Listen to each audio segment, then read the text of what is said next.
Yo, what up, King of the Dot? Put your money where your mouth is, Toronto. Blackout 5, make some motherfucking noise, y'all!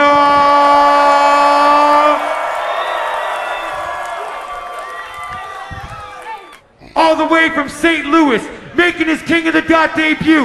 Rapper, to my right, introduce yourself.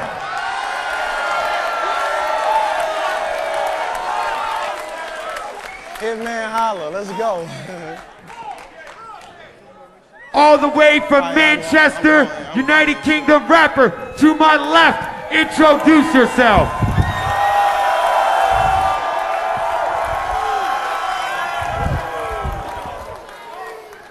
Yo, it's Horrorwood Hogan, representing the MWO, for life. Shotty Horror won the coin toss.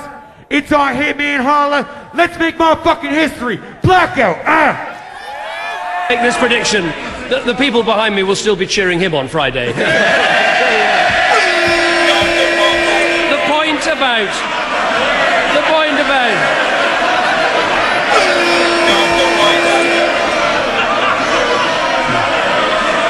When it comes to the views of close colleagues, it is worth listing what the new Shadow Cabinet member in charge of the election, the lady, Honourable Lady sitting next to the Shadow Chancellor, said about the leader.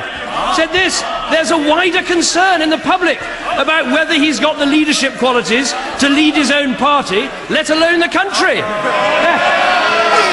I knew we had moles in the Labour movement, I just didn't know they were that high up. In case he's forgotten, 2 of the people behind him have jumped ship, and the others are waiting for the result to see if they should follow. The government is going to court against a victim of domestic violence who has been raped, assaulted, harassed and stalked by her ex-partner, and is going to be charged the bedroom tax on her panic room. Can he just remind us why that's the right thing to do? This is why we have a discretionary housing payment system with money made available to council after council, and up to date that money has been underspent. Protecting the victims of domestic violence should not be a matter of discretion, it is a matter of principle. Nothing better illustrates the contrast of values between this side of the House and that side of the House. What we need is a growing economy that's providing the jobs, the livelihoods for our people. That's what we're getting, whereas what he's had in the last week is a pasting from a pop star. That's exactly what I expect from this Prime Minister. He only feels the pain of people struggling to find a £2 million garage. That is this Prime Minister. We're certainly not seeing a class act opposite, I have to say. I mean, this is...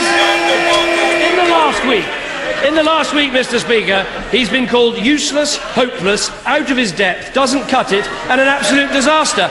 And that's just what the front bench think. We all know, Mr. Speaker, why this Prime Minister thinks the bedroom tax is great and the mansion tax to fund the NHS is terrible. If you've got big money, you've got a friend in this Prime Minister.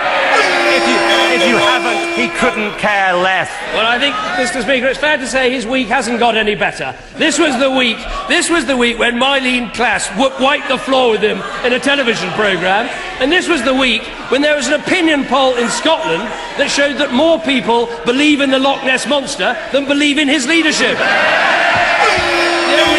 The only problem for the Labour Party is he does actually exist.